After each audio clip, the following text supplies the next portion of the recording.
This here is the KEYSTEP. It is simply put one of the most beloved MIDI keyboards for people who are into synthesizers and hardware setups.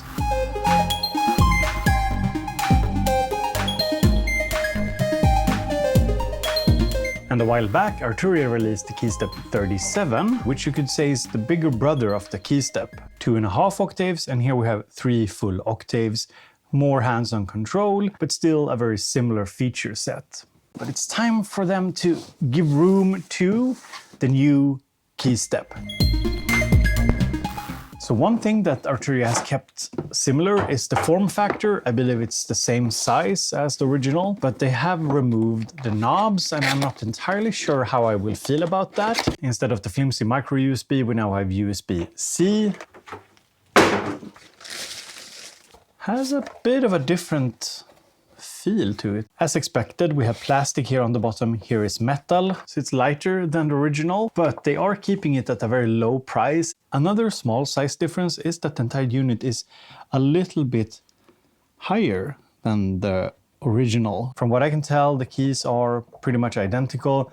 Over here we have similar touch strips, but they're now also used for gate and spice. We'll get into that later. As you can hear, the buttons have a very distinct click to them. We have sequencer and ARP, but on the old one we had this switch here for sequencer and ARP, and these actual knobs that we could use to set the rate, time division, and modes. And then we have mutate and chord, and over here we have similar transport controls, and the addition of the new screen, a back button, and a rotary encoder over here. On the back of the unit, everything has moved from this side to this side. We have USB-C versus the old flimsy micro USB that nobody liked, and we actually have an on and off button, which I think is really nice. I really dislike units that doesn't have an on and off button, but there is no actual power socket, so you have to rely on USB power. Something that is also gone are these mini switches that you used to set up different configuration for syncing the device to other devices. This can now be done on the unit but using the screen instead. So that's actually, I think that's quite a big improvement. We got the same MIDI in and out, we have sync in and out, we have the sustain input here, then we have gate, pitch, and mod, and an additional mod output here. So the new KEYSTEP actually integrates a little bit better with a Eurorack setup. I will say that the new one feels a little bit cheaper made than the older one with its metal backplate here. And maybe I'm nostalgic, but I think I will miss the knobs here. What I won't miss, however, is the fact that these knobs tend to get kind of icky over time. So to summarize, the original KEYSTEP is beloved because it's a very straightforward keyboard sequencer arpeggiator. With the KEYSTEP 37, they added a chord mode with dedicated knobs for it, and with the KEYSTEP Mark II, they've added a screen, removed the knobs, they've added a chord mode similar to the one on the 37, and most importantly, they've added generative capabilities in the form of the mutate function.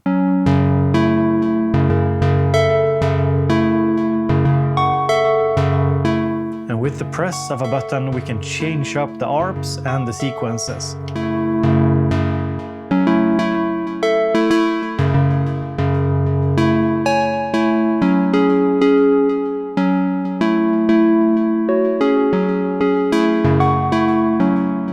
And we can then take that idea into the sequencer with the click of a button, copying the ARP into the sequencer.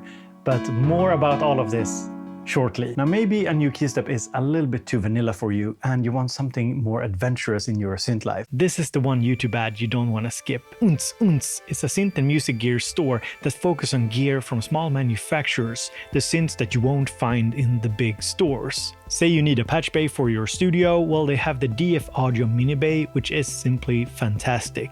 Or why not the DFAM's little brother, the Metal Fetishist, or the newly released Drop synthesizer, which is just crazy. They also have the Bastel Bestie mixer, which is a portable analog mixer, which I use for my local synth meetups. Or why not pick up some synth stands by Synthrise? And I've met the guys behind the store, and it's a store by true synth nerds for us synth nerds. So use my link in the description of the video and check out Unz Unz. You support my channel and small indie manufacturers. So let me start with a musical example. We have Digitech 2 here controlling the KEYSTEP. The KEYSTEP is sending out MIDI notes to the form, and we got our arpeggiator running. It's set to one of the new and quite interesting ARP modes, which is called poly, which basically means that the arpeggiator can sometimes play back notes overlapping, so creating small chords in the sequence.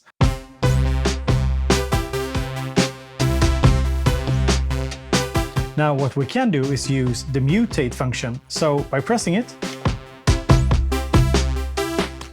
we introduce a small random change to the ARP.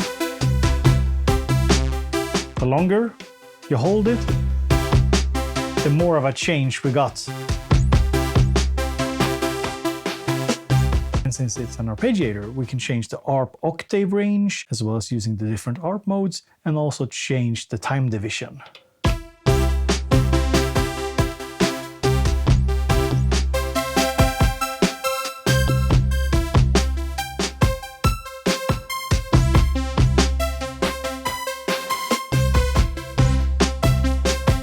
Quite like this one. Let's try and change the time division.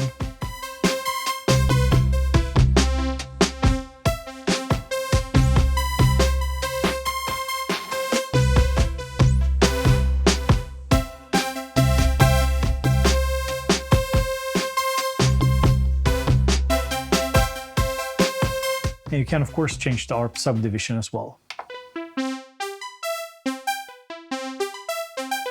To triplets or dotted.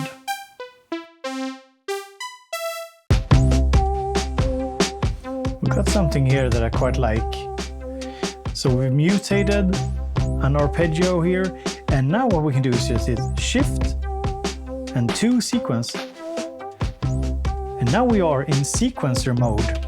So we are playing back a sequence now instead of playing back an arpeggio, and this is one of the new really cool features. The fact that you have an arpeggiator, you have a sequencer, but you can transform the arpeggio into a sequence. And why would you want an ARP as a sequencer? Well, first and foremost, because you can do a lot with it. You can save it, for example. So we have different slots here using the keyboard, using Shift. We can select different banks here and also different slots. If we want to, we can just hit Shift and save again, and save it to preset 2. And now we can make changes to it using mutate.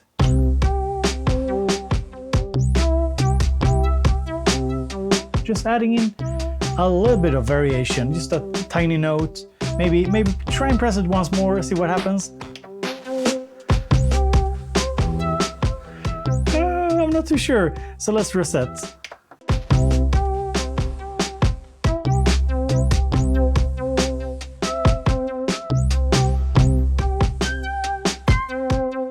Interesting.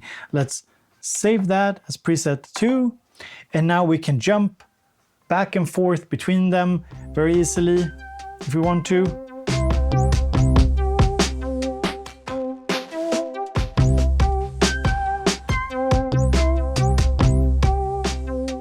And we can even set that up as a chain if we want to, but more about that later. And now I save the sequence again, and I've mutated it again. So now I have 3 variations here to choose from. So let's go with the first one.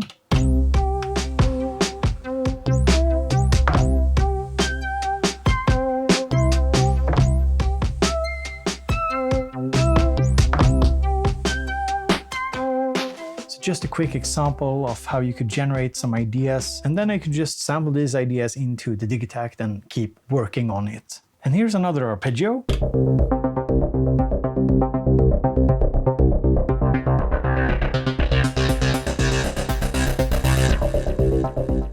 Now let's send this to the sequencer, and now we can use another useful feature, which is recording the mod and pitch wheel into the sequencer. So we can have it running.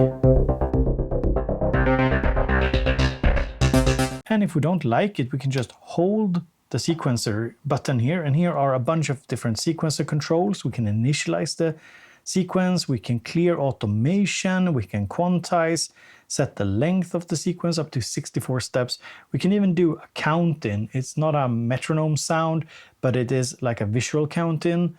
And we can do rec quantization and rec automation, and we can even set up different tempos per pattern. So let's clear automation.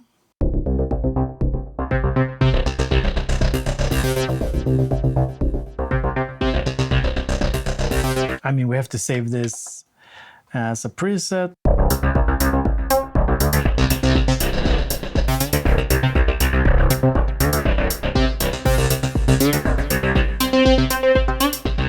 Oh, nice!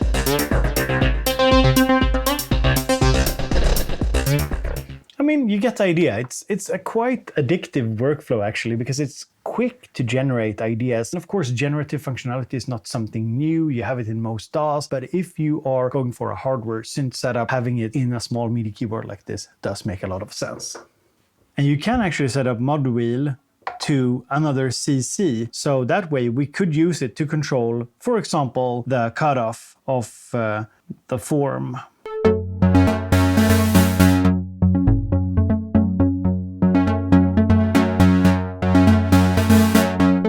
And an important difference from the first key step is that now you don't use Shift and the keys here to change the MIDI. Instead, you use Shift and MIDI channel here to set the output MIDI channel here. You can also reset the mutate. So we press mutate, and the longer we hold, the more it changes. And if we don't like the result, we can just press Shift and reset.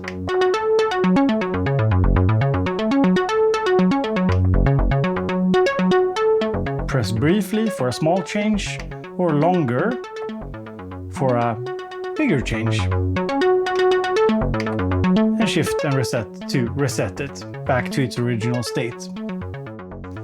I also recorded a part talking about the undo, because there's an undo function, but now I can't seem to find it, so yeah, I guess it's undone. But there is now an undo function working primarily with the sequencer. In the sequencer menu, we also have wait to load. So basically, when you're switching between the different patterns, it can be instant, it can be one bar, or it could be at the end of the previous pattern.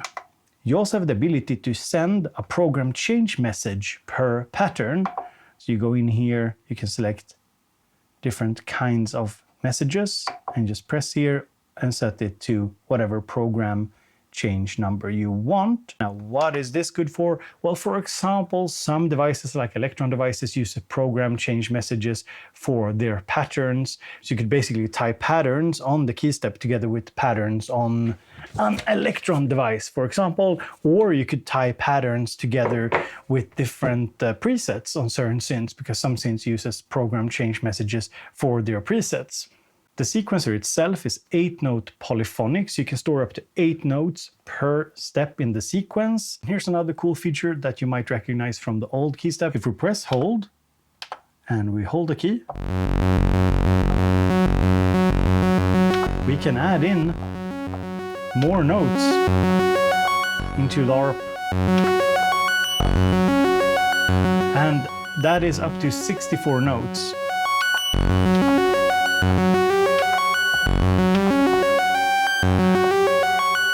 And then we can, of course, just hit Shift and, I don't know, go random. We have a massive ARP, and we could then just hit Shift to sequencer, and now we have a little sequence here running.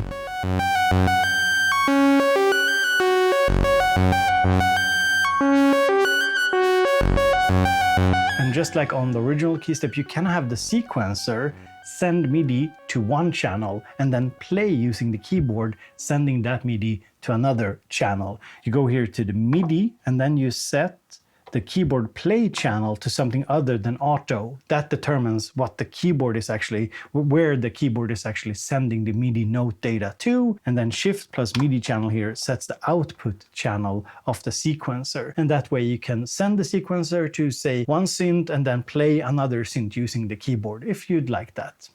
The sequencer also has 2 different record modes, so you can just press record and play here in order to just record live into the sequencer, but you can also just press record, and now we can add in notes, and so we get a little sequence. And if I don't like it, Shift and clear. And we also have a couple of other features. So if I want to add a rest, I just press the note like so, I press hold,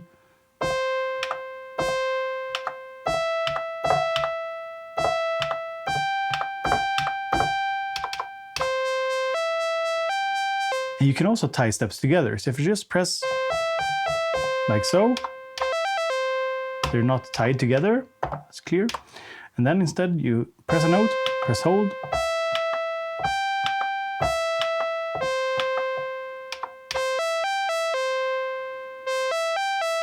They are tied together.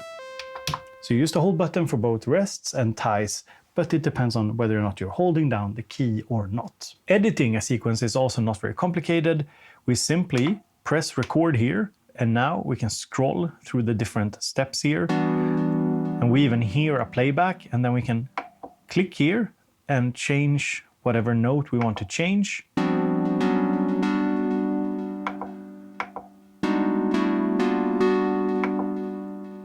Go back to the step again, and we can change to the next step with notes and change that. If you long press the metronome, you get into the tempo menu. Here you can set the tempo of the song. You can set the swing. You can also do time division. Another nifty feature is that you can chain patterns together. So to create a chain, hit Shift and Chain, and then select the patterns. Let's go with pattern number 1, and maybe, I don't know, pattern number 4. I have no idea what's going on there. And then pattern number 5. And yeah, then we can just hit play. So you can see a lot of progression going on here, and you see what pattern we're switching to. I mean, these are just some patterns that are in here from the start, so I have no idea what's going on. But you get the idea, and if you hit Shift and Chain again, we can turn it on or off, and we can clear and we can edit. And edit brings us back to this view here, where we can use the encoder here to select a pattern and then click it and change, so we can change to a different pattern if we want to. When something is playing, we can hit Shift and use the touch strips here to add spice, which changes the gate, but also adds ratcheting, but I'm not sure if we can hear it on this particular patch. And we can use gate here to change the gate value.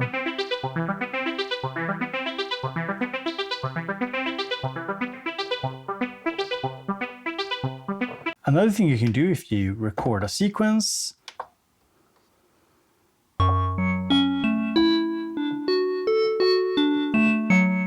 something like this, and we go to ARP and you go Shift and 16 to the user sequence.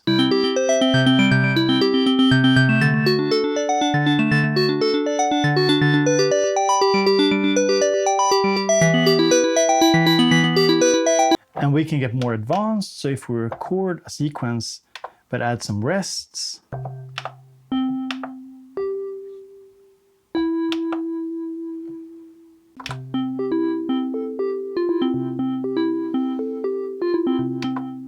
let's see how that turns out.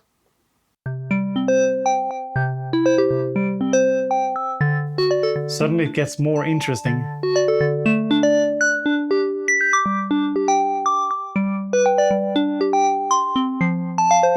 Why not mutate it a bit?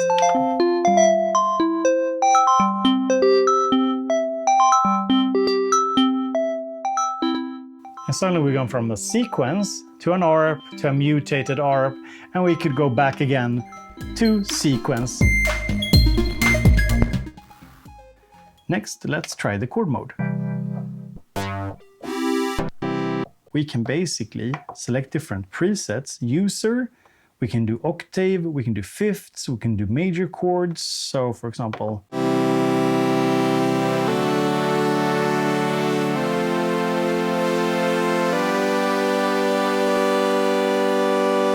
we could just go for user. And if I hold down chord now, I can press the keys here.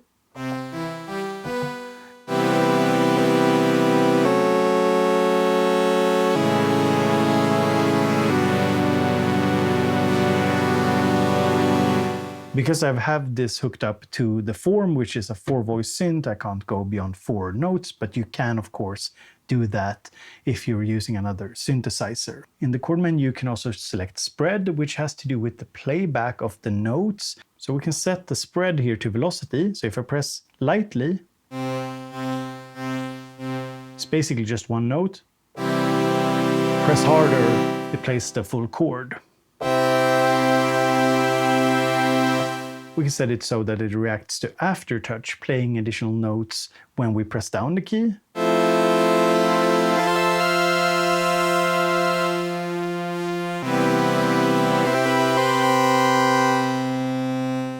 Maybe I'm not pairing it with the best synth to showcase that, but yeah, I think you get the idea. In this menu, you can also set up strumming, so basically having the notes play back like when you're strumming on a guitar. So the first setting has to do with milliseconds.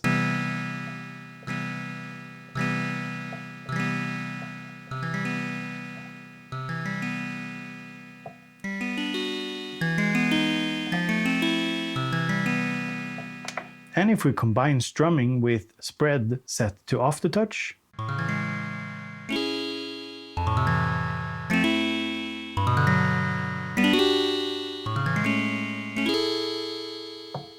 there's a lot of different combinations possible here. You can also sync the strumming.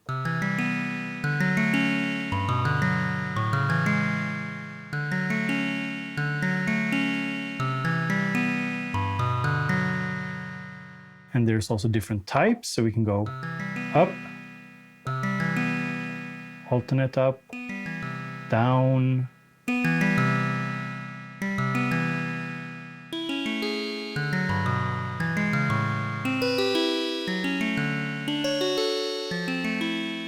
there's also different voicings here, so we can turn voicing on.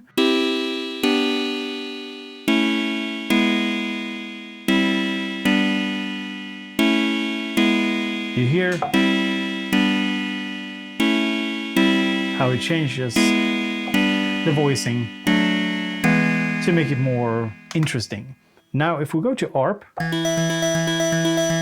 standard ARP, press chord.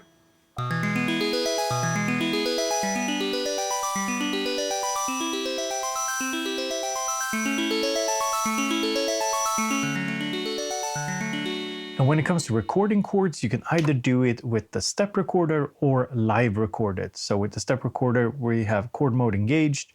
We hit the chord and might wanna keep that playing for a while.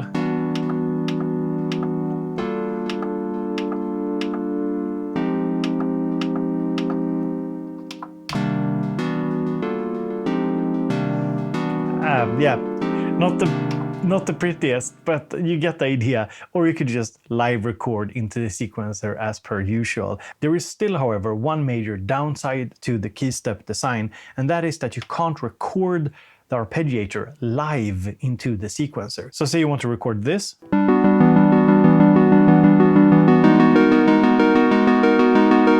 Say you want to record that live into the sequencer, having the chord progression and the ARP, and that's just not possible at the moment. I would love to see them add this. This was not possible on previous units either, I believe. And while that's a limitation, you can still use the 2 sequencer to move the ARP into the sequencer. So it's at least a workaround. So what do I think about the new keystep? Well, I actually miss the knobs. I don't want to lie about that. It's hard when you've used a keyboard for such a long time. I've used the keystep so much. It's my most used MIDI keyboard, and I really like the knobs and the click feel when I'm moving between different sequencer settings and different arpeggio settings. But I am slowly becoming a believer in this new generation keystep. And there's a couple of things that make the new keystep really cool. First and foremost, the screen. Huge difference from the previous gen. You don't need to use the software much with this one. You don't need to use those small switches on the back. It's a very nicely made little screen, easy to read, easy to understand. The menu system makes sense. It's not hard. It's not a ton of like menu levels. It's very quick and easy to use. And then secondly, the mutate functionality, the ability to just switch up any ARP or sequence. That's really fun. That makes a lot of sense on hardware like this. And thirdly, just ability to not only make ARPs and sequences, but to move between them from ARP to sequence, and then save it and chain them together and so on. And then back again from sequence to ARP if you are using the user ARP that is based on the sequence that is loaded. That makes a lot of sense. it is very fun. So while the KEYSTEP lost the knobs that I really like, it gained a ton more in terms of being just more musical. The chord mode, while not something I use a lot, is also very nice to have. I enjoyed it on the 37, and while you don't have the knobs for it like you do on the 37, it's still a very nice feature. So overall, I can see what they're going for, and I think that this little keyboard here has a bright future ahead of it. So that's the new KEYSTEP. Let me know what you think about it down in the comments, if you're going to upgrade from the old one or not. Maybe it's for you, maybe not. And as always, go and check out today's sponsor, Unts. They are linked in the comments if you want something that is more adventurous than the vanilla KEYSTEP. And as always, have a great day. Talk to you all later.